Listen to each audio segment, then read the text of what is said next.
위수 강가, 모래먼지가 일었습니다. 한 남자가 수레를 끌고 있습니다. 이상하네요. 수레를 끄는 것은 말이 아니라 사람이었고, 그 사람은 다름 아닌 주나라의 영주, 무왕이었습니다. 수레에는 낡은 도포를 입은 백수 노인 한 명이 앉아 있었습니다. 80세 강상, 훗날 강태공이라 불릴 사람이었습니다. 뒤따르던 신하들이 수군거렸습니다. 저게 무슨 꼴인가? 주군께서 직접 수레를 끄시다니. 체면이 말이 아니지 않은가? 한 젊은 신하가 앞으로 나서려 했습니다. 주군, 소신이 대신 무왕이 손을 들어 막았습니다. 물러서라. 천하를 얻을 스승을 만났다는 확신. 그것만으로 충분했습니다. 무왕은 강상을 태운 수레를 묵묵히 끌며 모래길을 걸었습니다. 한 걸음, 두 걸음, 발자국이 모래에 깊이 파였고 땀이 이마를 타고 흘러내렸습니다. 100걸음을 넘어섰을 때 숨이 가빠지기 시작했습니다. 하지만 멈추지 않았습니다. 300걸음, 어깨가 결리기 시작했습니다. 500걸음, 다리가 떨렸습니다. 신하들은 말없이 뒤따르며 숨죽인 채 이 기이한 광경을 지켜봤습니다. 700걸음을 넘어섰을 때 무왕의 발이 비틀거렸습니다. 거친 숨소리가 들렸고 손에 잡힌 술의 손잡이가 땀으로 미끄러웠습니다. 한 걸음만 더, 한 걸음만 더. 무왕은 이를 악물고 걸었습니다. 800보. 마침내 무왕이 멈춰섰습니다. 더 이상 한 걸음도 나아갈 수 없었습니다. 무릎을 짚고 거칠게 숨을 몰아쉬며 땀이 모래 위로 뚝뚝 떨어졌습니다. 그때 강상이 수레에서 천천히 내렸습니다. 조용하지만 또렷한 목소리로 말했습니다. 대왕께서 나를 800보 끌었으니 제가 주나라의 800년 강산을 보장하겠습니다. 무왕이 번쩍 고개를 들었습니다. 800년? 그렇습니다.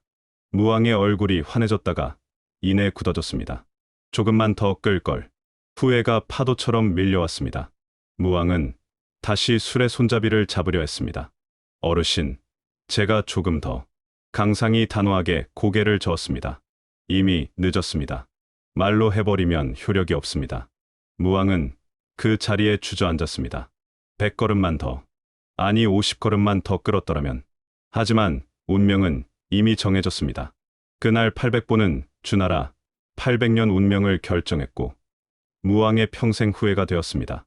그렇다면 무왕은 어떻게 이 백수 노인을 만나게 되었을까요? 그리고 왜 스스로 수레를 끌어야 했을까요? 오늘은 80세 백수에서 천하의 재상이 된 강태공이 자신의 가치를 증명하고 세상을 다스리며 보여준 기이하고 독특한 지혜에 관한 이야기입니다. 일부. 자신의 가치를 증명하다. 3번의 거절, 1번의 승부. 그보다 며칠 전 위수 강가의 소문이 주나라 궁궐까지 퍼져 들어왔습니다. 위수 강가에 기이한 노인이 있다옵니다. 신하 한 명이 무왕에게 아뢰었습니다. 기이한 노인이라니? 낚시를 하되 갈고리가 없는 곧은 바늘을 쓰고 미끼도 달지 않으며 물속이 아닌 물 위에 바늘을 띄운다 하옵니다. 무왕이 흥미로운 표정을 지었습니다. 그런 방법으로 고기가 잡히겠는가? 그게 그 노인이 하는 말이 더 기이하옵니다. 나는 고기를 잡는 것이 아니라 천하를 낚고 있다고 한답니다. 무왕의 눈빛이 달라졌습니다. 천하를 낚는다. 아버지 문왕이 임종 전에 남긴 말이 떠올랐습니다. 위수 강가에서 천하를 다스릴 성인을 만날 것이다. 무왕은 즉시 사람을 보내기로 결심했습니다. 이틀 후 병사 한 명이 위수 강가에 도착했습니다. 강상은 여전히 곧은 낚싯대를 들이운 채 강가에 앉아 있었습니다. 병사가 다가가 예를 갖췄습니다. 어르신, 주군께서 어르신을 모시고자 소인을 보내셨습니다. 강상이 빙긋 웃으며 중얼거렸습니다. 낚시질하는데 고기는 안 오고 새우만 온다. 병사는 당혹스러웠지만 강상은 더 이상 아무 말도 하지 않았습니다. 병사는 어쩔 수 없이 빈손으로 돌아갔습니다. 주군, 그 노인이 오지 않으려 합니다. 신하들이 분개했습니다. 무례하기 짝이 없습니다. 주군의 부름을 거절하다니. 하지만 무왕은 깨달았습니다. 병사를 보낸 것은 강상에게 모욕이었다는 것을, 천하의 지혜를 가진 자를 함부로 대한 것이라는 것을. 일주일 후 무왕은 이번에는 지위가 높은 관리를 보냈습니다. 관리는 화려한 의복을 입고 예물까지 가지고 위수 강가로 갔습니다. 어르신, 주군께서 어르신의 지혜를 듣고 싶어 하십니다. 이 하찮은 예물이나마 받아주시고 부디 주군을 만나 주십시오. 강상은 여전히 낚싯대만 바라보고 있었습니다. 관리가 조금 더 가까이 다가가며 목소리를 높였습니다. 어르신, 주군께서 벼슬을 내리실 것입니다. 재상의 자리도 꿈이 아닙니다. 강상이 빙긋 웃으며 다시 중얼거렸습니다. 낚시질하는데 큰 고기는 안 오고 작은 고기만 온다. 관리의 얼굴이 붉어졌습니다. 어르신, 소인을 작은 고기라 하시는 겁니까? 강상은 대답하지 않았습니다. 다만 곧은 낚싯대를 조용히 흔들 뿐이었습니다. 관리는 모욕감을 느끼며 돌아갔습니다. 주군, 그 노인은 정말 오만방자한 자입니다. 소신을 작은 고기라 부르며 조롱했습니다. 신하들이 들끓었습니다. 주군, 더 이상 그 노인을 부르지 마십시오. 하지만 무왕은 고개를 저었습니다. 아니다. 그는 자신의 가치를 아는 자다. 무왕은 깨달았습니다. 관리를 보낸 것도 여전히 부족했다는 것을. 강상은 벼슬이나 예물이 아닌 진심을 원한다는 것을. 사흘 후 새벽, 무왕은 신하들에게 수레를 준비하라 명했습니다. 위수 강가로 가자. 그대들도 따르라. 하지만 내가 직접 수레를 끌 것이다. 신하들이 경악했습니다. 주군께서 직접 수레를. 그것은 체면이. 무왕이 단호하게 말했습니다. 진심을 보이는데 체면이 무슨 소용인가? 무왕의 수레가 위수 강가에 도착했을 때 강상은 여전히 고든 낚싯대를 들이운 채 앉아 있었습니다. 수레 소리를 듣고도 돌아보지 않았습니다. 무왕이 수레에서 내려 천천히 강상에게 걸어가 그 옆에 무릎을 꿇고 앉았습니다. 조용히 물었습니다. 어르신, 이제 고기가 왔습니까? 강상이 비로소 낚싯대를 거두며 천천히 무왕을 돌아보고 빙긋 웃었습니다. 큰 고기가 왔습니다. 강상은 증명했습니다.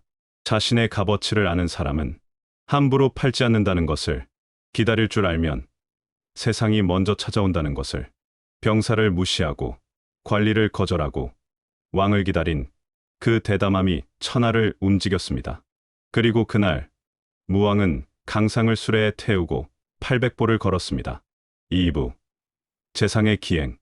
사소함 속에서 본질을 보다. 벼룩을 잡아라. 강태공이 재상에 오른 지 며칠 후 주나라 조정에서 기이한 일이 벌어졌습니다.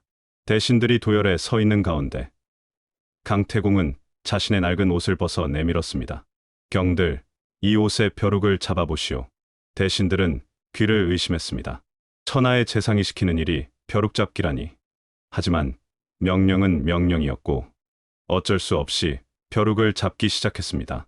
어떤 대신은 벼룩을 경멸하듯 손가락 끝으로만 집어던지며 이런 천한 것을 이라 중얼거렸습니다.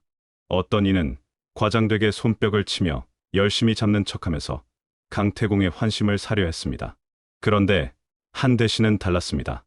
말없이 차분하게 벼룩을 잡되 온매 무새를 흐트러뜨리지 않았고 크지도 작지도 않게 딱 일의 크기만큼만 집중했습니다. 강태공은 그 모습을 날카롭게 지켜봤습니다. 벼룩을 다 잡은 후 강태공이 조용히 입을 열었습니다. 벼룩을 잡는 태도가 곧 백성의 사소한 민원을 처리하는 태도와 같소.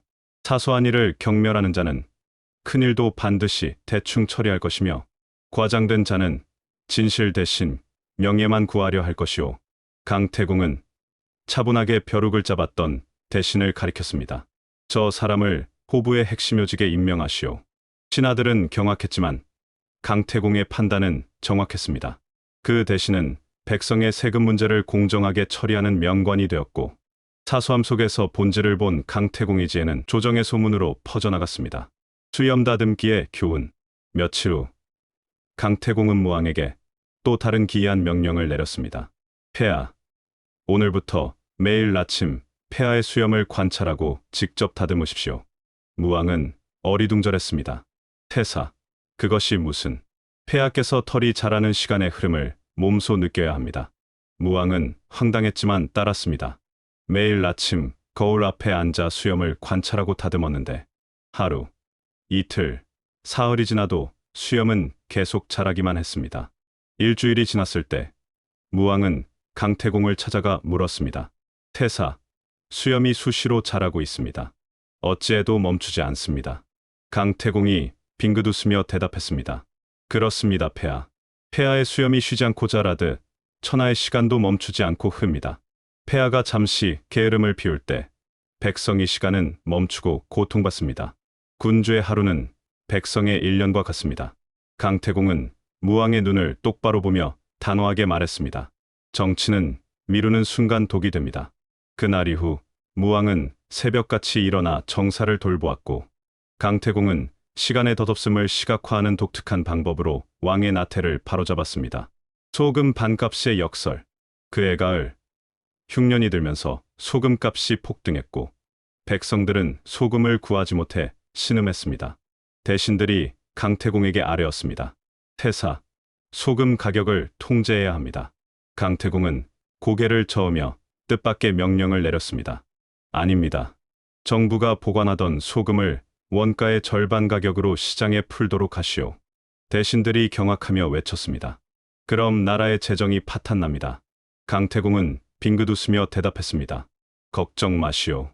아무도 그 소금을 사가지 않을 것이니. 대신들은 어안이 벙벙했습니다. 며칠 후 정말로 놀라운 일이 벌어졌습니다. 시장에 반값 소금이 쌓여 있었지만 백성들은 쉽게 사지 않았습니다. 이렇게 갑자기 싸진 것은 분명 질이 나쁘거나 독이 든 것일 거야. 흉년인데 반값이라니 믿을 수 없어. 불안 심리에 사로잡힌 백성들은 의심하며 구매를 주저했고 그 사이 상인들의 소금 값은 저절로 안정되기 시작했습니다. 일주일 후 반값 소금은 여전히 시장에 쌓여 있었고 나라의 재정 손실은 전혀 없었습니다. 강태공은 대신들에게 말했습니다. 상업은 단순히 가격이 아니라 백성의 신뢰와 불안이라는 심리로 움직이는 것입니다. 나는 이 불안 심리를 역이용하여 시장을 안정시킨 것이오. 대신들은 감탄했습니다. 딱딱한 법 대신 인간의 심리를 다루는 기발한 지혜였습니다. 3부 심리전의 귀재, 허술함도 전략이다. 술 취한 재상의 춤. 상나라와의 최종 결전이 다가왔습니다. 적국의 첩자들이 주나라 곳곳에 숨어들었고 강태공의 일거수일투족을 감시했습니다. 어느 날 밤 강태공은 중요 대신들을 모아 연회를 열었습니다. 술이 몇 순배 돌자 강태공은 갑자기 벌떡 일어났습니다. 그리고 술에 취한 척하며 큰 소리로 노래하고 우스꽝스러운 춤을 추기 시작했습니다. 80 노인이 비틀거리며 춤추는 모습. 신하들은 당황하여 그를 말리려 했습니다. 태사님, 정신 차리십시오.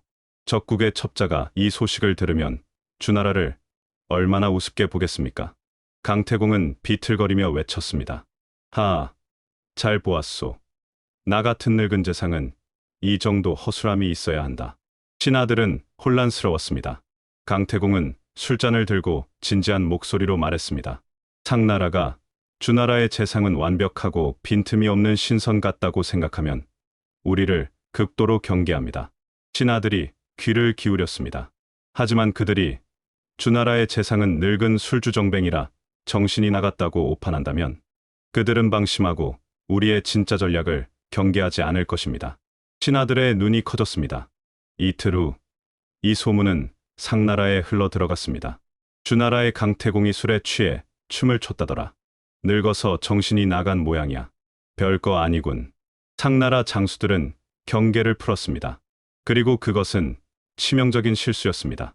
강태공은 스스로의 완벽함을 깨고 의도적으로 허술한 모습을 연출함으로써 적의 경계심을 풀어 전쟁의 승기를 잡았습니다. 완벽함이 아닌 허술함도 전략이었습니다. 불길한 꿈을 길몽으로. 전쟁을 며칠 앞둔 새해 첫날, 무왕은 불길한 꿈을 꾸고 심하게 불안해했습니다. 꿈에서 벼락이 쳐 궁궐의 기둥이 흔들렸소. 신하들은 흉졸하며 전쟁을 미루자고 아뢰었습니다. 폐하, 이것은 하늘의 경고입니다. 전쟁을 미루셔야 합니다. 무왕도 두려움에 떨었습니다. 그때 강태공이 조용히 미소를 지으며 무왕에게 말했습니다. 폐하, 이는 천하의 길몽입니다. 무왕이 고개를 들었습니다. 길몽이라뇨?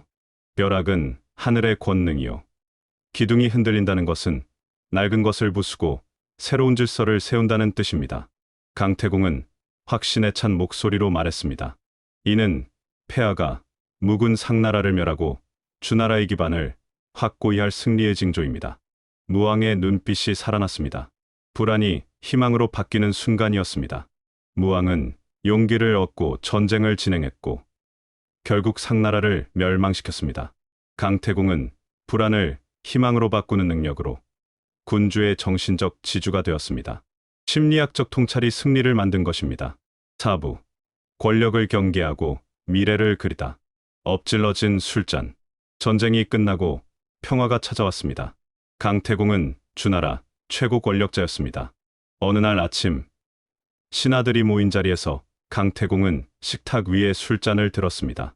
그리고는 아무 말 없이 그 술잔을 바닥에 확 엎어버렸습니다. 찰랑.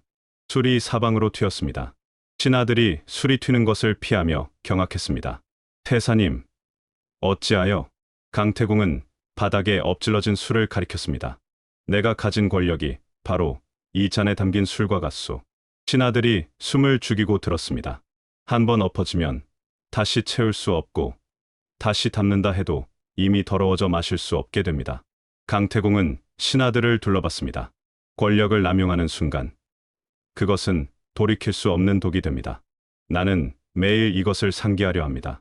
이 짧은 행동은 신하들에게 권력 남용을 경고하는 동시에 강태공 자신에게도 절대 권력의 무상함과 위험성을 매일 상기시키는 고도의 자기 통제였습니다. 닭이 아니라 봉황. 가난한 나라의 꿈. 전쟁이 끝난 후 강태공은 제나라의 제후로 봉해졌습니다. 하지만 제나라는 건국 초기라 매우 가난했습니다. 궁궐은 초라했고 창고는 텅 비어 있었으며 백성들은 전쟁의 상처에서 벗어나지 못하고 있었습니다. 어느 날 초나라에서 사신이 찾아왔습니다. 사신은 제나라를 둘러보며 코웃음을 쳤습니다. 이것이 강태공이 다스리는 나라라니. 소문과는 다르군.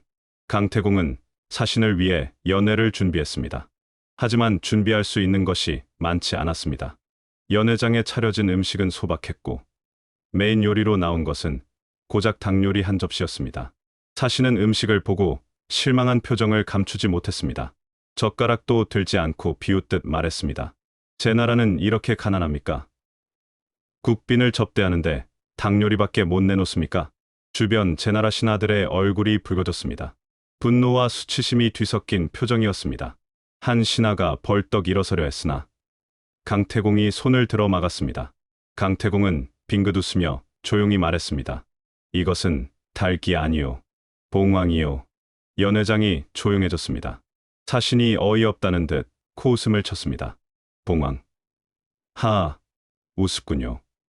이것은 분명 닭인데 어찌 봉황이라 하십니까? 강태공은 젓가락으로 닭 요리를 가리키며 차분히 대답했습니다. 맞소. 지금은 닭이요. 사신이 더욱 비웃으려 했으나 강태공은 말을 이었습니다. 하지만 제나라 백성들은 이 닭을 정성껏 키웠고 언젠가 이 닭을 봉황으로 만들 것이오. 사신의 웃음이 멈췄습니다. 지금 가난하다고 미래도 가난한 것이 아니오. 우리는 닭을 봉황으로 키울 꿈이 있소. 강태공은 사신의 눈을 똑바로 보며 말했습니다. 초나라는 풍요롭소. 하지만 그 풍요로움은 선왕들이 물려준 것이오. 초나라 사신께서는 선왕의 유산을 먹고 있을 뿐이오.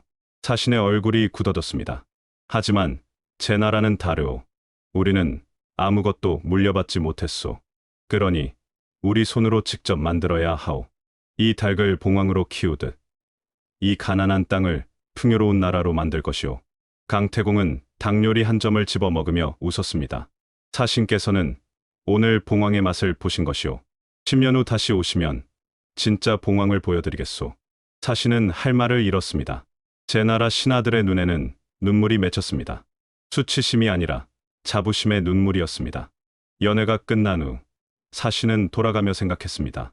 저 노인은 정말 대단한 사람이다. 가난을 부끄러워하지 않고 오히려 꿈으로 바꿔버렸다. 그리고 정말로 10년 후 제 나라는 부강한 나라가 되었습니다. 강태공은 증명했습니다. 가난한 현실을 인정하되 비전과 꿈을 제시하는 것. 그것이야말로 80년 실패를 딛고 일어선 지도자만이 가질 수 있는 통찰이라는 것을. 닭은 닭이지만 꿈을 가진 자에게는 봉황이 될 씨앗입니다. 인간적 지혜의 완성. 세월이 흘러 강태공이 나이 100여 세를 넘어 세상을 떠났습니다. 하지만 사후 수백 년이 지나도 사람들은 그를 기억했습니다. 병사를 거절하고 관리를 무시하고 왕을 기다렸던 대담함. 벼룩으로 인재를 가리고 소금으로 심리를 다루고 술 취한 춤으로 적을 속였던 기이함. 그리고 닭을 봉황이라 부르며 가난한 나라에 꿈을 심었던 지혜. 이것이 강태공이 천하를 다스린 방법이었습니다. 무왕의 800보. 조금만 더 끌었더라면 천년이 되었을까요? 우리는 알 수 없습니다. 다만 한 가지는 확실합니다. 이 인생의 기회와 운명은 한 걸음 차이라는 것. 그 한 걸음을 최선을 다해 걷는 것만이 후회를 줄이는 길이라는 것. 당신의 800보를 걸으십시오. 역사 속 또 다른 얼굴. 구독, 좋아요는 영상 제작에 아주 큰 힘이 됩니다. 감사합니다.